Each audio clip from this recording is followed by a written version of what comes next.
Ngene Mas ya. Jadi janjane kowe iki urip dianggap iya ya jane ya ora ya ta.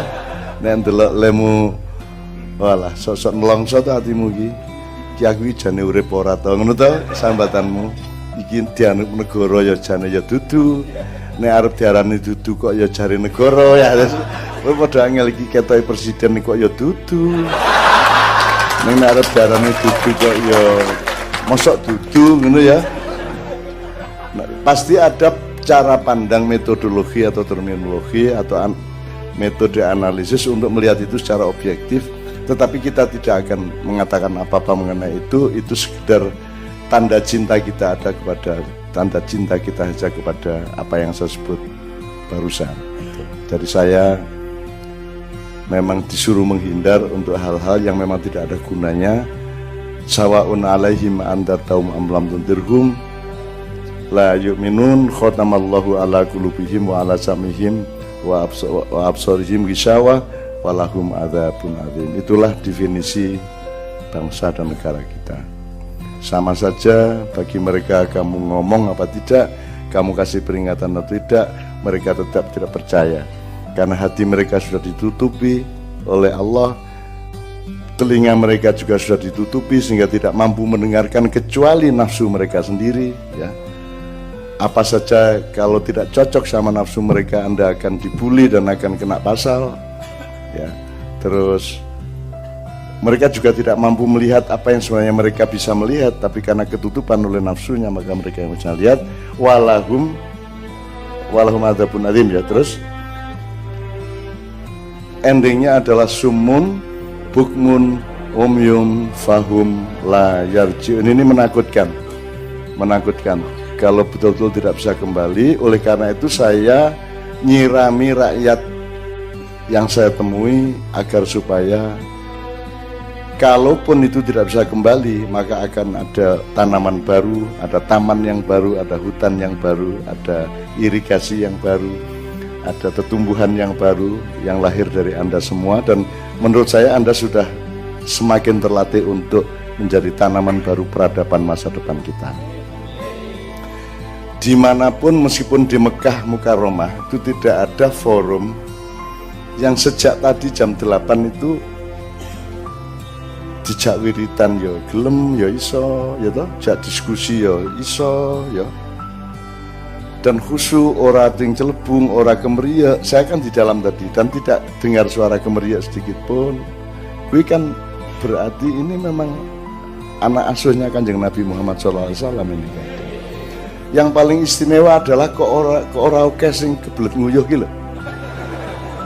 Ndak ada lalu lalang nang kamar mandi lak ora ono to.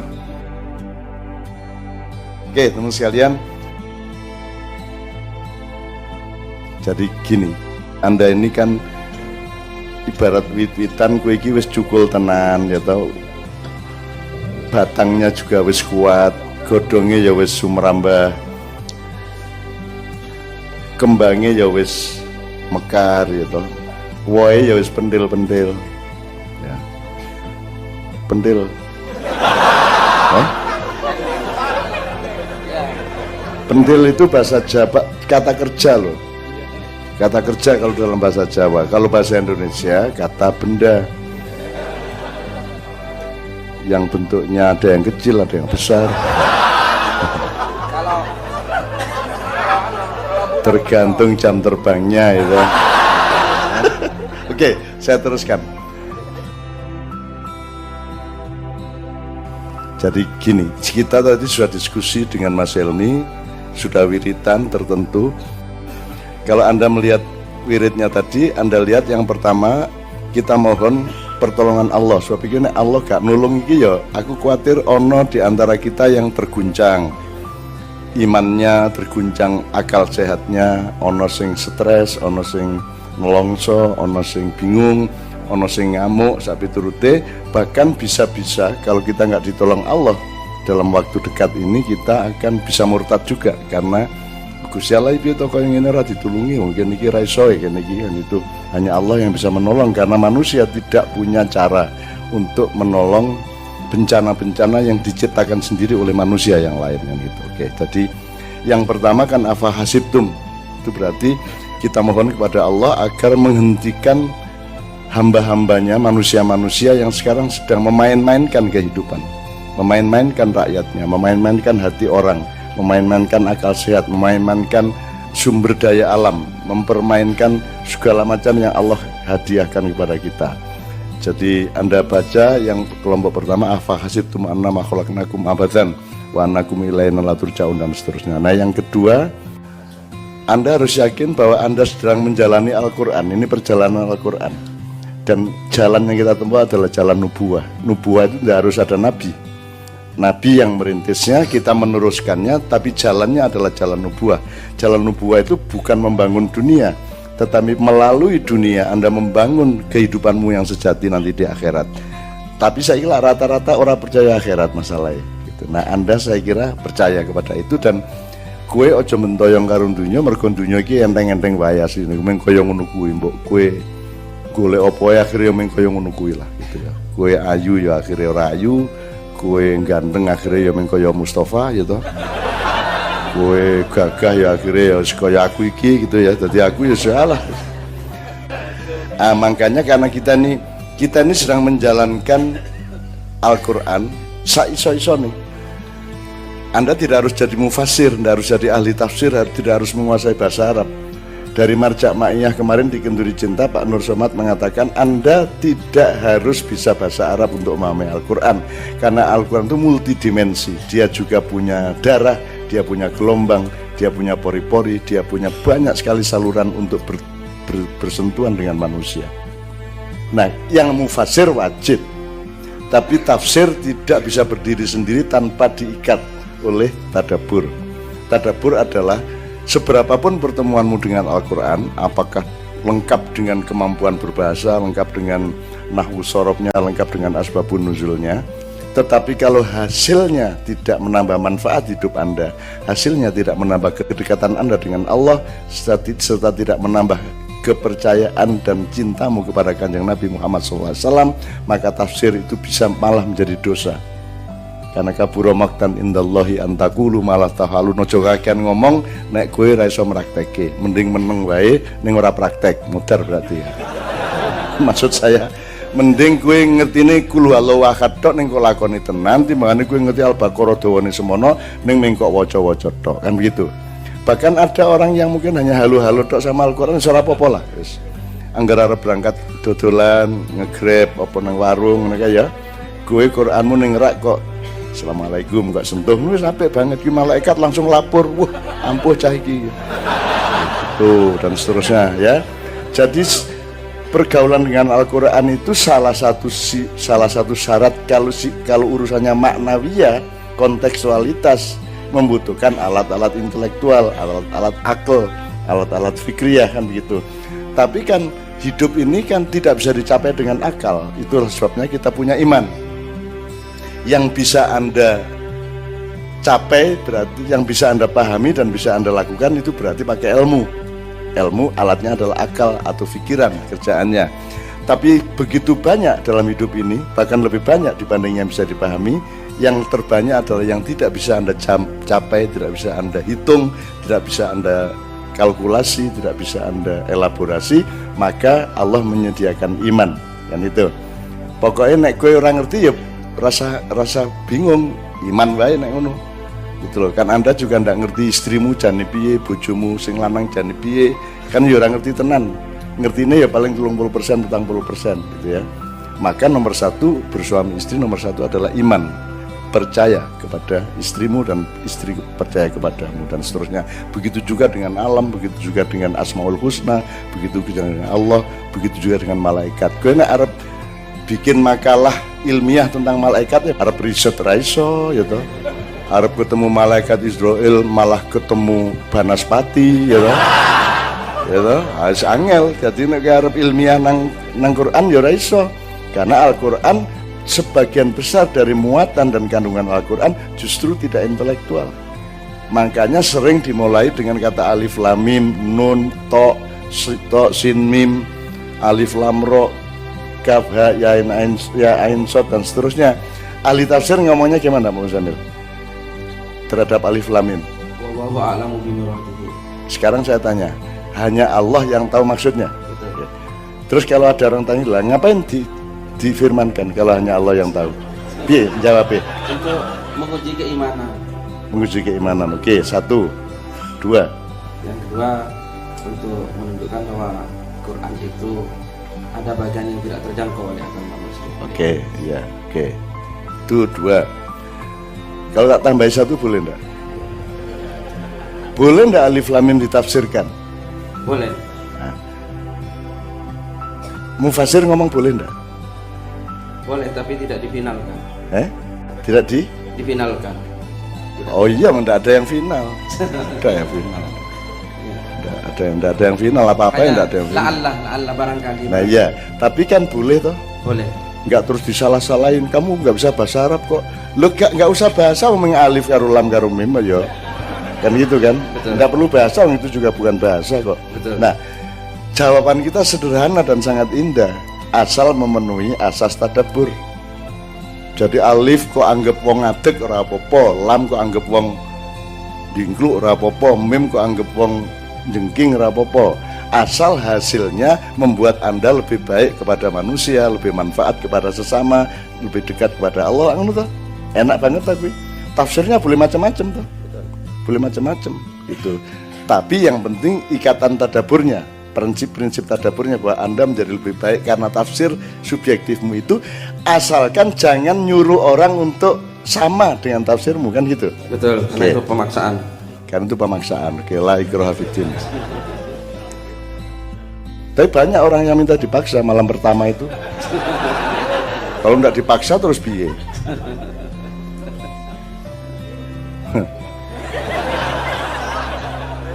Aku bayangin zaman biyen.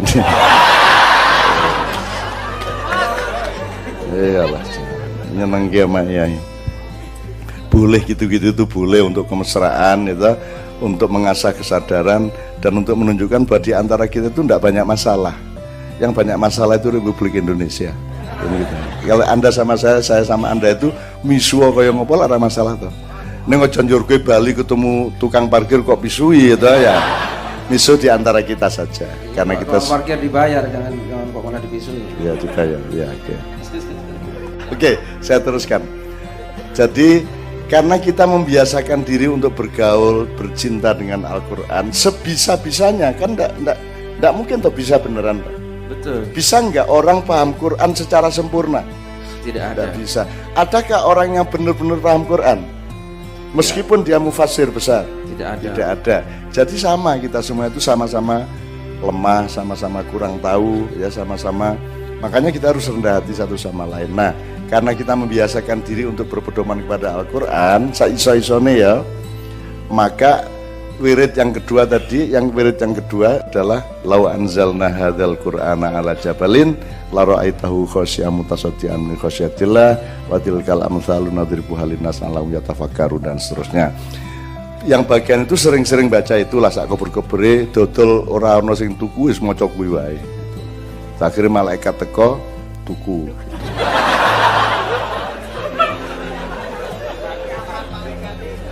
Nah yang ketiga surat Al-Kahfi, di situ Anda mesti bahagia dong. Pak Muzamil, di surat Al-Kahfi dalam wirid kita itu kan Allah memberi contoh bahwa manusia itu boleh berharap. Sana itu yang kaya-kaya dan dolim kepada kita, kita doakan ya. Artinya Pak Muzamil biar mereka paham. Yang pegang anunya si Mas ini. Nanti kalau salah saya pegang. Pokoknya intinya gini. Ini kenapa saya ambil keputusan untuk sajikan bagian dari wirid ini, karena kalau saya sendiri atau siapapun bahkan juga Nabi ngomong kayak gini tidak boleh. Mosok kita mendoakan mudah-mudahan kebunmu kering, mudah-mudahan omahmu kobong, gitu ya, mudah-mudahan bangkrut, kan itu. Jadi ini kita mendoakan orang lain yang zalim itu bangkrut. Bangkrutnya berupa airnya diserap dari bawah oleh tanah sehingga kering, daun-daunnya menguning, kemudian dia disapu angin yang besar dan seterusnya. Ayat di terjemahannya Mas. Maka mudah-mudahan Tuhanku akan memberikan kepadaku kebun yang lebih baik dari kebunmu ini, dan Dia mengirimkan petir dari langit ke kebunmu sehingga kebun itu menjadi tanah yang licin, atau airnya menjadi surut ke dalam tanah, maka engkau tidak akan dapat menemukannya lagi. Dan harta kekayaannya dibinasakan, lalu dia membolak-balikkan kedua telapak tangannya, tanda menyesal terhadap apa yang telah dia belanjakan untuk itu. Sedang pohon anggur roboh bersama penyangganya. Lalu dia berkata, betapa sekiranya dahulu aku tidak menyekutukan Tuhanku dengan sesuatu apapun. Oke, jadi Pak Muzamil, andaikan kita, ya saya bikin doa kayak gitu, kira-kira sopan enggak itu? Tidak sopan. Enggak boleh tau kita. Nggak boleh, iya. Tetap harus Misalnya kue ono wong sugih tonggomu sing kue ora tau ditraktir misalnya ya. Ora tau disili duit barang terus kue liwat tak dongake bangkrut. Lah ya rapet to ya. Tapi Allah loh yang ngajarin. Allah loh. Jadi itu bagi saya rezeki luar biasa. Allah yang ngajarin. Kue untuk ngomong ngono kuwi berdasarkan ayat ini. Dan awalnya kan mudah-mudahan Allah menyuburkan kebunmu, uripmu, penggaweanmu, keluargamu. Ya ra? Yang pertama Pak Muslim apa? Mudah-mudahan Fa'asa Rabbi ayyutiyani khairam min jannatika. Nah, asik tau wiritan kuwi. Tak dongake lho, aku melu ngamini lho ya. Muga-muga kebunmu luwih subur, luwih woh akeh ya to, luwih berkah timbangane wong-wong sing do zalim kae, bahkan sing zalim kae karo Gusti Allah entuk awake dhewe ndongake muga-muga apa kuwi muga-muga apa kuwi? Kering apa? Airnya di pokoknya modar lah. Ya. Mengirimkan petir. Oh, mengirimkan petir, coba. Bayangkan kalau kita boleh enggak, Pak Muzamil? Sopan enggak kalau kita? Enggak sopan. Iya, enggak baik. Meskipun Anda didolimi orang, Anda juga enggak terus sambar bledak gue sesuai ayo jangan nunggu tapi Allah yang nyuruh loh. Maka wiridkan itu. Mudah-mudahan Allah SWT mengabulkan karena Allah sendiri yang membimbingmu untuk mengatakan itu dan untuk memimpikan itu, mendambakan itu dan mengharapkan itu. Ya teman sekalian ya. Oke, itu yang kedua. Itu yang ketiga berarti yang ketiga. Nah, oke. Tolong yang ketiga di rumah nanti dibaca lagi, diwiridkan lagi. Maksud saya, sing kelompok satu cukup wirid yang itu dengan iftitah dan ikhtitamnya ya. Al-Fatihah tetap, sholawati tetap, ayat kursi ini tetap, kemudian ya, nah itunya tetap. Terus Anda yang bagian ketiga langsung mewiridkan yang ketiga diwaca wae bola-bali gitu ya. Kemudian ikhtitam Rabbana atina fid dunya hasanah. Yang satu ya langsung baca yang satu, yang dua gitu ya. Jadi ini serius karena Anda tidak bisa mengatasi keadaan. Saya juga tidak bisa saya. Jangankan keadaan republik dan dunia, aku iki gawe kowe gelem rene lak ra iso to. Dudu aku sing gawe. Ora arep tak akoni kuwi wekku gitu loh. Ora aku ora iso gawe. Sing marake kowe lali nguyuh kuwi aku ora iso. Apa tak sirep nguyuhe ra krasa lah ya ora iso to aku ya. Kan begitu. Didisfungsikan. Bahkan terasa tidak punya gitu kan.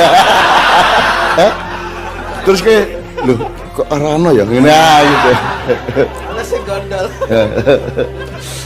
Itu. Oke ya teman sekalian ya, itu soal wirid. Nah, sekarang gini teman sekalian, dari itu kan tampak atau terasa dan memang merupakan sebab dari wirid itu bahwa kita memang sedang mengalami sesuatu yang sangat serius. Ya. Dan saya sudah minta kepada teman-teman progres untuk mendata sejak bulan kira-kira Juli sampai sekarang itu terjadi apa saja. Terus kita lihat rutenya, ritmenya, jenisnya, ya bencana-bencana politik, bencana alam, bencana apa segala macam. Nanti kita pelajari. Ini ibarat aransemen, ini aransemen apa kita pelajari kita Muzamil ya. Nah, sampai hari ini sudah kita catat, terus kita akan lihat nanti akan terjadi lagi. Bukan saya meramal, tapi polanya seperti itu kira-kira gitu ya. Oke, teman sekalian, dari situ sekarang kita sudah tahu apa yang sedang terjadi dan kita sedang menunggu pentil tadi menjadi buah. Dan saya tidak akan percaya kalau Allah tidak mengembangkan pentil maknya ini menjadi buah. zaman yang kira-kira akan memberi kemaslahatan kepada sebanyak mungkin orang. Syukur kepada bangsa Indonesia dan umat manusia di dunia. Jadi wite wis jelas, oyote ya sangat sabit ya Pak. Apa? Asluha sabit wa far'uha fis sama. Sudah sangat fis sama sekarang. Peningkatan ma'iyah pada beberapa bulan terakhir, bahkan mungkin dua tahun terakhir ini sudah curamnya menurut saya sudah ajaib, karena tidak mampu manusia melakukannya, tidak mampu saya bisa menyelenggarakannya. Oleh karena itu saya tidak pernah mengakui bahwa ma'iyah adalah karya saya. Besok-besok nanti ada sejarah founding father of ma'iyah is MH Ainun Najib. Aku tayar hari ini. Gusti Allah sing gawe rek gitu ya. Allah yang bikin, kita tidak mampu. Siapa yang bisa bikin orang diem sampai jam 2, jam 3 itu tidak ada kalau tidak Allah. Anda jangan tidak kagum kepada apa keajaiban Allah yang sedang dianugerahkan kepada Anda semua. Ya mudah-mudahan di rumah pun Anda mengalami cipratan keajaiban itu, di tempat pekerjaan, dan siang malam Anda juga akan dipenuhi oleh kegembiraan dari Allah SWT. Oke. Di tengah pemahaman kita mengenai masa peralihan ini kan masa peralihan, dan Anda sudah siap untuk menjadi manusia baru di pagi hari yang baru, dan Anda sudah lebih siap daripada orang lain, gitu ya.